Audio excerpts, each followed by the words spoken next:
Today, so much conversation is on how do we transition fast? What are some of the elements of that?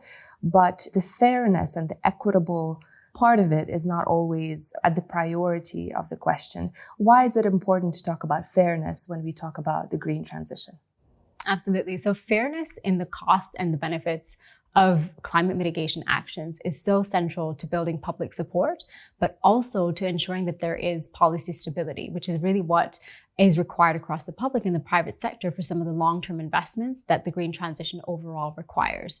But fundamentally, unless there is fairness in the costs and the benefits of climate mitigation actions, we're likely to see pushback to what is really required right now, which is an acceleration of climate action to make sure that our global goals for keeping temperature rises to 1.5 degrees and less are really within sight. What could be sort of the scenarios where fairness isn't taken into consideration? How can countries suffer from this kind of approach? So without fairness, when you think, for example, environmental taxes being implemented or phasing out fossil fuel subsidies, there are immediate impacts in terms of cost of living and the trade-offs that consumers will feel therein. Equally, if you're thinking about decommissioning certain infrastructure, whether it's fossil fuel-based and in the energy sector, or for example, in the automotive sector, there are immediate questions over local employment effects and livelihoods. And that really affects people's lives. So unless there are ways in which to really understand that and account for that in the design of policies and in the design of corporate strategies for how to deal with that, we're likely to see essentially sort of a slowdown in progress, both on the environmental side, but also on the socioeconomic side. And that is really what we're trying to avoid. Tarini, you used the word pushback a little bit in both answers. Can you elaborate on who the pushback would be by and why fairness is so essential to make sure that there isn't this pushback to the green transition?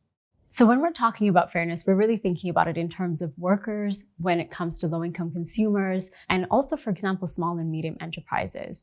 And so unless there is a sense that it's working for me and I understand the benefits of these policies, there is a sense of, well, how do I reconcile the short-term pressures that I'm currently facing with this wider global piece around, yes, we need to get there, but who's paying for it? And does it feel fair? Am I willing to actually forego what I need in the short term to reap a potential long-term gain? And so that's really what's at the heart of this, is sometimes reconciling the short term and the long term. And so to really make sure that actually in this current context, there are other macroeconomic factors in play. Cost of living is not just driven by the green transition, but other, supply chains, geopolitical fragmentation, all of which are feeding into this. And if we're not able to understand, therefore, how is climate mitigation actually now tied into this? And how do we bring this equity agenda with climate action together so we can understand where inequality is likely to be intensified as a result of mitigation actions, or where there are new divides that are likely to be created? That could also just lead to further polarization and a further tension in terms of what people are experiencing in their daily lives. And that's really what brings it right back to, how do we ensure that there is really an understanding about the distributional impacts of climate mitigation action? Let's talk a little bit about these low cost versus long-term cost to people on the ground in terms of what they need to do in order to achieve this transition. And why is there this tension between them? Absolutely. So let's think about the fact that actually there are very different types of transitions actually unfolding and taking place.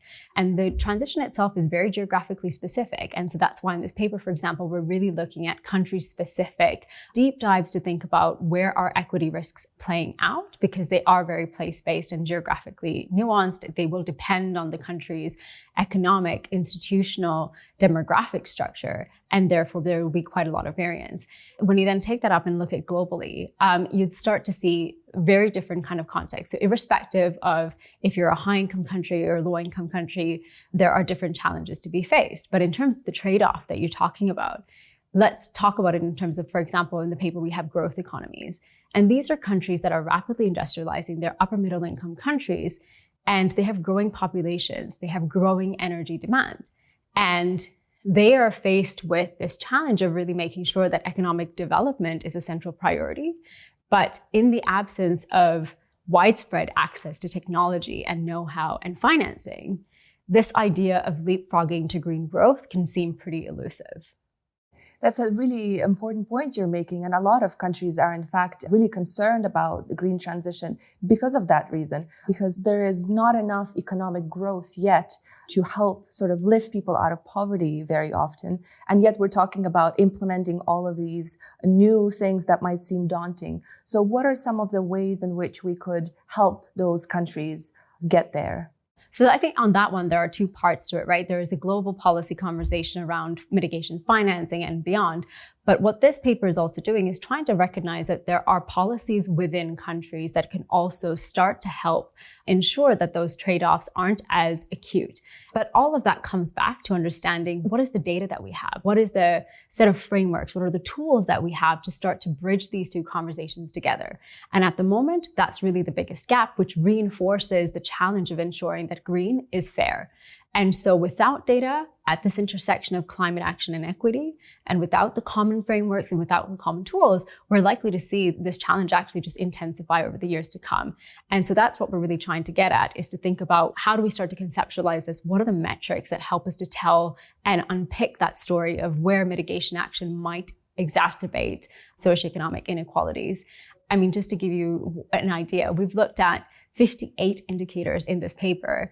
Only 5 are globally systematically collected at the moment. And that sort of tells you a little bit about we've got a ways to go in terms of understanding how best to bridge these two. And these metrics aren't exhaustive, they're not complete. They're sort of a starting point in terms of how we think we might start to contribute to that conversation of conceptualizing where mitigation and equity kind of come into the same frame. So essentially, without data, it's really hard for us to know how to help these countries, right? Yeah, exactly. And how countries can actually help them. There's real interest, especially, you see this in a number of countries. They have nationally determined contributions and they've spoken out about the importance of having an equitable transition. Many articulate the aspiration for it to be inclusive and just. But the real question is, how do you get there? And that's really where the common language, the data really comes into play. And the global community could really benefit from understanding and having this conversation about what are the metrics, what is the data, what are the tools that we can start to be using. I'd love to dive a little bit more into the categories, the archetypes, you call them, from the paper, because there's so many countries and it seems like their journeys are different, but in fact, the paper groups them into 6 categories. Can you tell me a little bit about how this was decided and what are some of these archetypes? Yes, so in this paper, what we try to do is to recognize that there will be very different transitions, right, for different countries, but the global community will have to transition, and all countries, irrespective of their income levels, irrespective of region, will have to take certain measures to ensure that decarbonization goals are met. And in this paper, what we're doing is looking at 126 countries, and we're looking across 5 dimensions of economic equity firstly. So when we talk about economic equity, we're thinking about things like employment and job transitions, accessibility to goods and services, affordability of goods and services. The third is access to financing and investments. And the final dimension of economic equity that we look at is access to capacity. So really looking at, do people have the access to the technology, the know-how, the resources, the land resources, both, human capital, but also natural capital to be able to transition. So we look at sort of these structural factors, metrics that sit underneath that. So to give you an example, within the employment and job transitions, we look at metrics like the level of education in the workforce, the demographic structure of the population, which tells you about the future workforce. We look at reskilling investments, and we look at, for example, the labor protection system in that country. And those are structural factors that sort of influence what the employment and job transitions landscape could look like. How well positioned might a country be to respond to reskilling imperatives and the job transitions that are required as part of the green transition? And so we do that for all of the 5 sort of equity dimensions that we've laid out. And then we look at a 6th dimension, so to speak, which is really the mitigation context. So again, with a view to how do you bring these two conversations together, the mitigation piece that we're looking at is trying to understand where is the country right now in terms of their structural journey towards climate transitions. So what does the economic structure look like in terms of the percentage of the workforce in agriculture versus, for example, industry? We look at emissions intensity, we look at fossil fuel dependence, and for example, how much progress has been made in terms of adopting renewable energy use. And so we look at all of these metrics, and really the goal is to try to understand what is the current structural context. And in doing that, there are obviously some simplifications that come with just a clustering approach, But we end up with 6 archetypes. And these 6 archetypes, the hope really is that there are common challenges and therefore also common strategies that many can therefore use to respond to some of the equity risks that climate mitigation action might surface. One of the archetypes we've already talked about, which is growth economies. From what I understood, growth economies are really characterized by heavy dependence on industry and agriculture as well. And so some of the challenges are coming from that. Can you tell us a bit more about what are the challenges the countries like Malaysia, for instance, face in this category of countries? Absolutely. So Malaysia is the characteristic country of our growth economies. And really the goal and the challenge there is really about how do you combine a socioeconomic agenda with the carbon neutral agenda. And so they are well positioned to reap sort of the demographic dividend, but it really also relies on continued investments in the workforce, in reskilling, and ensuring that they can make sure that, they have the right mechanisms in place for an inclusive transition. So making sure that there is widespread accessibility. So countries like Malaysia are really at the center of this, rapidly industrializing countries, young populations, and growing populations. And Malaysia, for example, is doing quite a lot to try and think about that inclusive piece. They have a national energy transition plan, which really speaks to the importance of an energy transition for the country's continued prosperity, but equally tries to think about, for example, how do you target measures? So when it comes to phasing out fossil fuel subsidies, for example, what does it look like to target that so it doesn't disproportionately affect a particular segment of the population that might be more vulnerable, so lower income consumers at the expense of others? Another really interesting category archetype of countries is emerging green adopters. Perhaps there are some similarities with the growth economies in some way. Can you tell me a little bit about them? I believe that Uruguay was the country that characterizes sort of the way that this group behaves, if you will. Yeah, so the emerging green adopters are countries that are typically, actually, most of them from our analysis are in Central and Eastern Europe, with a few other regions included. For example, Uruguay is in that list. And these countries are upper middle income countries typically, and they are transitioning to new sorts of innovation models. The challenge for many of them is that a large part of the workforce is in legacy industry. So how to transition and make sure that those countries are able to have an inclusive transition for workforces that are in legacy industries is sort of a potential key challenge to focus on. But like I said, they are countries that are really on their way to adopting new technologies, adopting green technologies that can foster the transition. And Uruguay is characteristic of that. So Uruguay is a high-income country that has already done quite a lot to make sure that renewable energy is its primary source of electricity in the power mix. And now they're sort of on the second transition to widen and make sure that the wider energy mix in the economy is really also from renewable sources. And so they have quite a lot of focus right now on including hydrogen to drive green transport and green heavy industry, essentially. What about some of the categories where countries are already well integrated the green transition into their economy? What can we say about them? The inclusive green adopters really include a number of countries in Western countries and Western European countries. For example, Canada. In Europe, there is Spain. There are a number of others, New Zealand, Australia, that are in this archetype. And they are typically high-income countries, highly industrialized economies, service-driven economies, really, that have done quite a lot to adopt green technologies to drive the transition. But competitiveness overall and eroding competitiveness, as well as cost of living pressures, are really some of the key challenges that are on the horizon for these economies. They have a very strong skilled labor force typically, but also an aging workforce. So actually being able to transition the population and the workforce to cleaner industries is one of the core challenges. In our analysis, the UK is one of the examples that we use here, and affordability and that real piece around, strides forward in the green transition and the policies pieces in place. But the challenge of ensuring affordability is really top of mind. I think in the UK, there were up to 6 million people who, really struggled with fuel poverty in 2024. And so again, that brings to the forefront the importance of ensuring that sometimes the high upfront capital costs that are a part of green incentives and green measures to, for example, retrofit your home, how do you ensure that low-income consumers can access that? How do you design that policy to make sure that those incentives aren't just incentives that a particular segment of the population can access?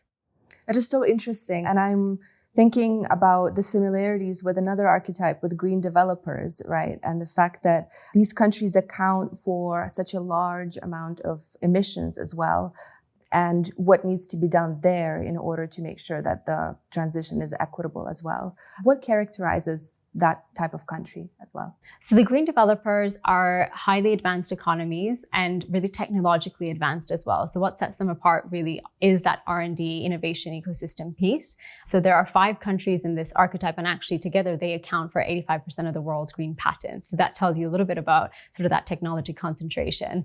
South Korea is an example of an economy in this archetype. Again, a highly industrialized, highly advanced, technologically sort of driven economy. But there are challenges. Consistent with all of the other archetypes, there are challenges and there are opportunities. And here, one of the biggest ones is potentially an aging workforce as well, where transitioning and ensuring that workers are able to step into cleaner industries in an inclusive way is potentially top of mind. It is such an important part of this conversation, the aging workforce or the young workforce. How can we make sure that when we talk about fairness, we also take this into consideration? Because it is true that in a lot of these economies, there might not be enough people in the future to work on this equitable transition. And same is true the opposite. There might not be enough sort of skilled workers to continue with the transition in some other countries. So what should we know about the populations in these countries? I think demographic plays a huge role, of course, in terms of overall what do these transitions look like. And it also helps to contextualize what are some of the challenges here and now, and what are some of the potential challenges further down the line when we think of other economies where there are growing populations. That really brings to the forefront that challenge of meeting growing energy demand while ensuring that immediate needs to grow the economy and to make sure that living standards aren't compromised are really at the fore. But I think it kind of goes back to that central piece around how do we understand this problem better? How do we ensure that there is data that helps us to understand the multidimensional impacts on equity that climate transition and climate mitigation actions can have? And so I think by helping to actually bring those two conversations together, we start to potentially be able to ensure that the climate agenda is not distinct from a socioeconomic agenda. And having the common language, the tools and the frameworks and the data to bring those two conversations together, I think really is a first step in ensuring that some of the challenges that you've just highlighted or talked about in terms of the different types of workforces that economies might have and who might need more support, who might need less support, you understand that picture better when you have the right tools in place. Tarini, we talked a lot about some of the categories. There's also a couple of categories that we haven't discussed yet. One of them is countries that are not yet reliant on the green transition as much, which are the fossil fuel exporters, right? What is characteristic of that group? So fossil fuel exporters are countries that are heavily reliant on fossil fuel rents and subsidize energy consumption for their national prosperity. So a lot of these countries are sort of in the Middle East. And for example, our paper looks at Oman. What characterizes them is this context and dependence on oil and gas in the past. But many are also, like Oman, trying to figure out how do you transition to cleaner sources of energy. And that's really where the potential challenges lie, is in terms of how do you have a much wider economic diversification of a particular economy, restructure the fiscal system so there's less dependence on, for example, these fossil fuel rents. And how to do that is really a challenge, but to their advantage, they have very strong STEM workforces that can lend themselves to, with the right supports for reskilling, with the right supports for job transitions, to that restructuring. So Oman, again, like I talked about, they are a country that is characteristic of this archetype in that they are very heavily reliant on oil and gas revenues, but they do also have plans in place for renewable energy uptake. So I think it's under their Vision 2040, where they really talk about steps that can be taken to increase the proportion of renewable energy in the economy. And finally, there's a group that perhaps faces some of the biggest challenges, the frontier economies. From my understanding, what's most interesting about them is that they have some of the lowest emissions, and yet they do suffer a lot from climate change because a lot of them are agrarian societies. Can you tell me a bit about them and their specific challenges? Yes, the frontier economies are exactly as you said, in terms of a large proportion of the workforce is employed and a large proportion of the GDP comes from agriculture. They are countries that are typically more exposed to climate hazards. There's that correlation with the type of economies that they are in terms of the livelihoods that they depend on. They're also countries that have, historically also contributed the least to global carbon budgets. They are also countries that to date have very low levels of emissions per capita. But the challenge is really in building sort of that foundational piece on what it takes to drive sustainable growth, resilience in the long run, and adapt to some of these climate hazards in the short term as well. And so countries like Kenya are characteristic of this archetype, where there is an abundance in Kenya, for example, of renewable energy. But the country still struggles to make sure that there's widespread access. So 35% of the rural population still lacks access to electricity. So while there's an abundance of sort of renewable energy on the one hand, Kenya is a country that potentially looks to its domestic market as well as importing coal to meet its energy needs. And so that really brings again to the forefront that trade-off that some of these countries are facing, low-income countries with, young populations, in meeting the development goals, but also trying to ensure that they are on this journey of the green transition. And so I think, similar to the growth economies, for many of these economies, lower middle income countries, it's that access to financing, access to technology, the know-how that is really necessary to ensure that that idea of leapfrogging is not just an idea, but actually something that is a bit more tangible and possible. Obviously, there are so many things to take into consideration, and each country's context is unique. But if you had to think about some of the sort of success stories or lessons from some of these archetypes, what would be your top 2 or 3 that you would think of? The top lessons from these archetypes, that's a tricky one. To be honest, I think the archetypes are really a starting point to help conceptualize where these different equitable transition journeys and how they might take place. I think what the archetypes also do tell us, though, is that alone is not sufficient. And that's why in this paper we look at those country level dashboards, is to say, in complement with understanding the macro trajectory that might unfold, ultimately the transition is very, very place-based. There are very localized impacts to economic equity and to the risks that might unfold. And so looking at that from a country level perspective is really important. And for example, when we think about some of the countries in this analysis, some of them are quite large, right? So like, for example, the United States and China, a lot of climate policy governance, a lot of how decision-making takes place is actually at the subnational level. There are huge differences when you look across a large country in terms of climate policy governance, or actually just the natural capital availability or the resource dispersion within economies. And so taking that level and looking further at the national context is really quite important, and really needs to go in complement with the bigger picture piece on what are the archetypes telling us. How then do we look at within a country and think about metrics that potentially tell us about where are workers or small businesses most exposed to these risks? So we, things like electricity access, looking at the financing environment and thinking about, small and medium enterprises. Is there the right availability of finance? Are they well positioned to take that up? And so looking at that at a country level is, again, quite important to be able to really understand the distribution of potential risk. We've discussed so many different examples, but if somebody decides to kind of at a glance look at the 6 archetypes we have, from inclusive green adopters to frontier economies and so on and so forth, what would be your hope that people learn from this analysis that you present through the archetypes?